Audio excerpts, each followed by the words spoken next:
La Genève internationale, c'est 42 organisations pour environ 32 000 fonctionnaires, diplomates et représentants de la société civile, originaires de 177 États. Cet écosystème unique a dû, comme le reste du monde, faire face à la pandémie de Covid-19 à partir de mars 2020. Comment tout un secteur qui par définition se déplace en permanence aux quatre coins de la planète s'est adapté au confinement, aux règles sanitaires drastiques imposées par la maladie? Les employés de la Genève internationale qui arrivent pour travailler ici, on a dans une année normale à peu près 1500 ménages. À partir du mois de mars, on a eu plus zéro délégué de passage pour venir participer aux conférences. De l'autre côté, des ONG, on a eu plus de demandes, de questions qu'avant, parce que tout d'un coup, les ONG ne savaient pas comment faire pour avoir l'aide du gouvernement suisse du canton. Une partie des ONG ne parle pas français, donc tout d'un coup, on a été confronté à beaucoup plus de sollicitations et de demandes. Du côté des institutions internationales, le Palais des Nations, quartier général européen de l'ONU, accueille d'habitude environ 8000 réunions, près de 600 grandes conférences et 100 000 visiteurs par an.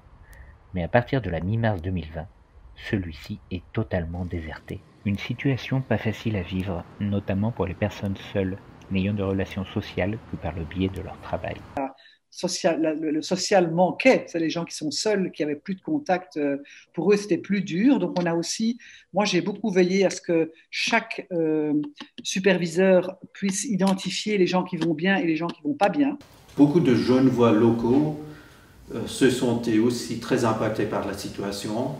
Et j'ai l'impression que les internationaux, c'est probablement dans la même situation. Avec le confinement dû à la pandémie et l'impossibilité de se rendre sur son lieu de travail, très vite, les réunions virtuelles se sont multipliées. Elles ont alors pris le pas sur les rencontres réelles, avec finalement des côtés très positifs. Tout d'un coup, on a commencé à avoir beaucoup plus de monde dans nos réunions. Et parce que les gens pouvaient se connecter de n'importe où. Et donc, c'était beaucoup plus intéressant, en fait, parce qu'on a touché des gens que généralement on ne touche pas. Ils ne sont pas physiquement à Genève. Ils ont beau envoyer une note du pays via la mission ici à Genève. Enfin, bon, c'est quand même un peu très indirect. Et là, on a eu des acteurs en live. Et surtout, ce qui était très important, on avait des gens de l'extérieur de Genève qui participaient à ces conférences. Assez vite, les gens ont vraiment pris ça comme un défi. Les réunions virtuelles ont même parfois pu offrir des moments de distraction bienvenus face à la gravité de la situation. Donc c'était un peu folklorique parce qu'on voyait de temps en temps un gosse ou un chien qui aboie, un coq qui crie dehors. Enfin, c'est assez drôle parce qu'on a découvert les intérieurs de chez chacun. Finalement, cette pandémie fut peut-être un mal pour un bien, une situation exceptionnelle ayant nécessité de l'adaptation pour une plus grande efficacité au travail.